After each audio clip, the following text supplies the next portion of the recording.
រឿងចៅតប់ប្រមល់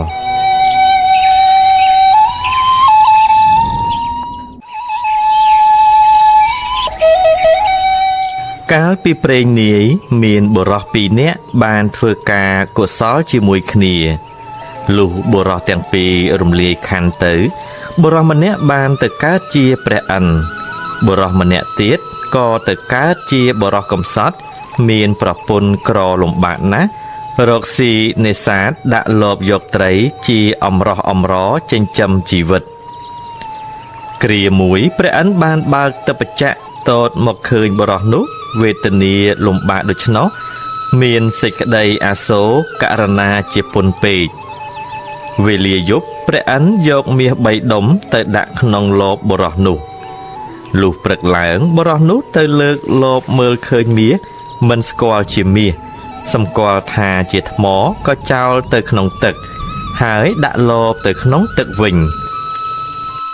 បុរសនោះបានមកមើលលបទៀតគម្រប់3ដងព្រះឥន្ទយកមាសដាក់ក្នុងលបនោះដូចមុនទៀត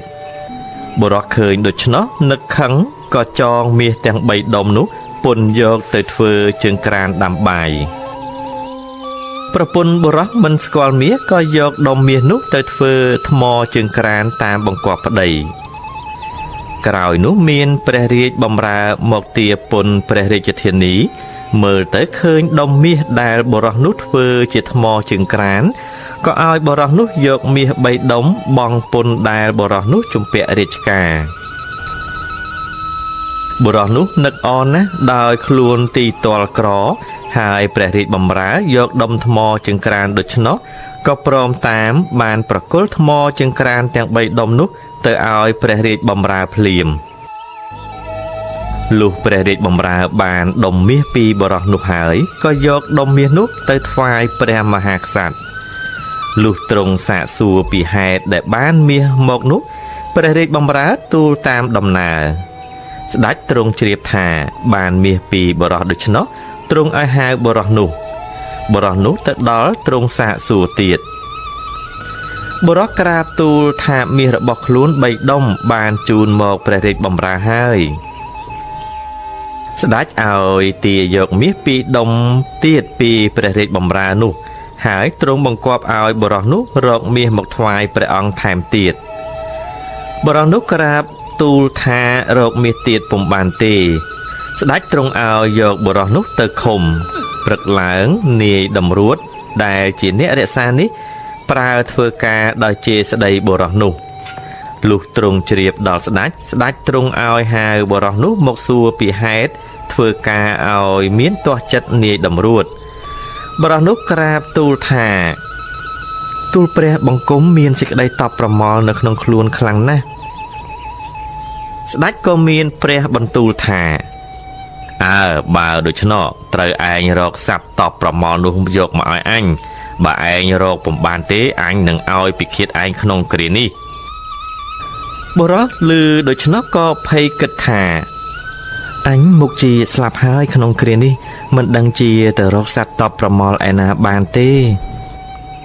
តែមិនហ៊ានប្រកែកដោយខ្លាចអំណាចស្ដេចក៏ក្រាបបង្គំលាស្ដេចដើរចេញទៅដោយបំណងថានឹងដើរឲ្យស្លាប់ក្នុងព្រៃ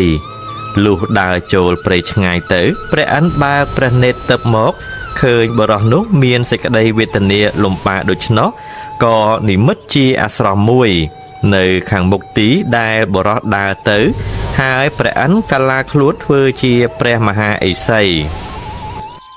បុរសនោះមើលទៅឃើញអាស្រមដូច្នោះក៏មានចិត្តត្រេកអរដើរចូលទៅថ្វាយបង្គំឥសីក្នុងអាស្រមនោះឥសីសួរបុរសនោះថាចៅអើយចៅមានហេតុអ្វីដែរនឹង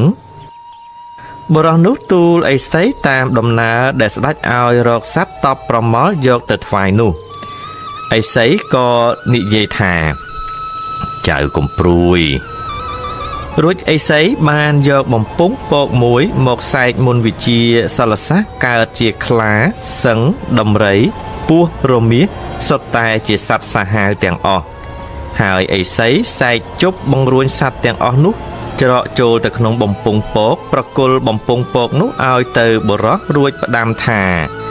ឲ្យយកទៅថ្វាយស្ដេចប៉ុន្តែណាមុននឹងបើកឆ្នុកនោះចៅត្រូវឲ្យស្ដេចប្រមូលរាជវង្សានុវង្សជួបជុំហើយបិទទ្វារវាំងឲ្យជិតសឹមបើកឆ្នុកមើលព្រោះសត្វនោះវារត់រហ័សណាស់លុះបុរសនោះទទួលបណ្ដាំអីសីស្រេចហើយក៏នាំយកសត្វនោះទៅថ្វាយស្ដេចហើយក្រាបទូលថាទូលព្រះបង្គំរកសត្វតបប្រមល់បានហើយក្នុងបំពង់ពកនេះហើយក៏ទូលតាមដំណើរដែលឥសីផ្ដាំស្ដេចឲ្យប្រមូលរាជវង្សានុវង្សមកជួបជុំហើយទ្រង់ចាត់ការបិទទ្វារកំពែងវាំងស្រេចទ្រង់ឲ្យអាមាត្យបើកឆ្នុកបំពង់ពកនោះខ្លាដំរី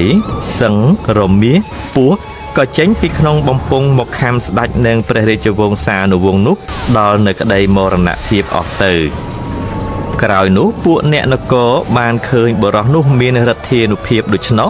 ក៏រៀបអភិសេកបុរសនោះអញ្ជើញឡើងសោយរាជសម្បត្តិជាព្រះមហាក្សត្រក្នុងនគរនោះទៅ